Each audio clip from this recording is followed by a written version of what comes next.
बिस्मिल्लाहिर्रहमानिर्रहीम नाज़रीन, इस वक्त हम उमरकोट में दाखिल हो रहे हैं और ये इलाका कहलाता है बच्चा बंद। और आप मेरे पीछे देख सकते हैं कि यहाँ पर पूरी फसलें तबाह हो गई। ये बहुत बड़ा खेत था। इस वक्त यहाँ पर सैलाब का इतना ज़्यादा नुकसान हो चुका है कि ये इलाका समुंदर का मंजर पेश कर रहा है। अगर कैमरामैन दिखाए नीचे तो पानी का बहाव इतना तेज़ है कि ये कुछ देर में अगर और मज़ीद बारिश होती है तो ये सड़कों पर आ जाएगा, और जब ये सड़कों पर आ जाएगा तो शहर भी इससे बहुत ज़्यादा बुरी तरीके से मुतासिर होगा।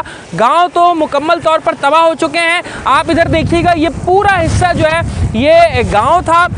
यहाँ पर खेती बाड़ी हुआ करती थी, लेकिन बदकिस्मती से सैलाब की वजह से और हालिया बारिशों की वजह से मुकम्मल तौर पर तबाह हो चुका है ये इलाका। और अब हम उमरकोट के अंदर दाखिल हो रहे हैं। और अगर मैं आपको दिखाऊं, मेरे साथ कुछ वॉलंटियर्स भी मौजूद हैं और इस तरफ आप देखिए ये पूरा एरिया जो है वो बुरी तरीके से तबाह हो गया। यहाँ पर छोटे छोटे मकानात थे, झोपड़ियाँ थी। हमने यहाँ मकामियों से पूछा तो उन्होंने बताया कि यहाँ पर झोपड़ियाँ और मकानात थे जो अब तबाह हो चुके हैं। तो इस वक्त ये तमाम लोग आपकी इमदाद के मुंतज़िर हैं। हम यहाँ पर इतनी ज़्यादा तबाही देखकर हमसे रहा नहीं गया और हमने सोचा कि हम अपने नाजरीन को और ख़ास तौर पे उन मुखय्यर हज़रात को जो हमारे साथ ताउन करते हैं, हम उनके साथ ये तमाम चीज़ें शेयर करें। तो आपसे भी हम गुजारिश करते हैं, जो लोग हमें देख रहे हैं, इस वक्त सिंध की सूरत हाल इंतहाई तशवीशनाक है और तमाम लोग, ये बहन भाई हमारे इस वक्त आपकी इमदाद, आपकी तवज्जो के मुंतज़िर हैं। लिहाजा इस वीडियो को ज़्यादा से ज़्यादा शेयर कीजिए।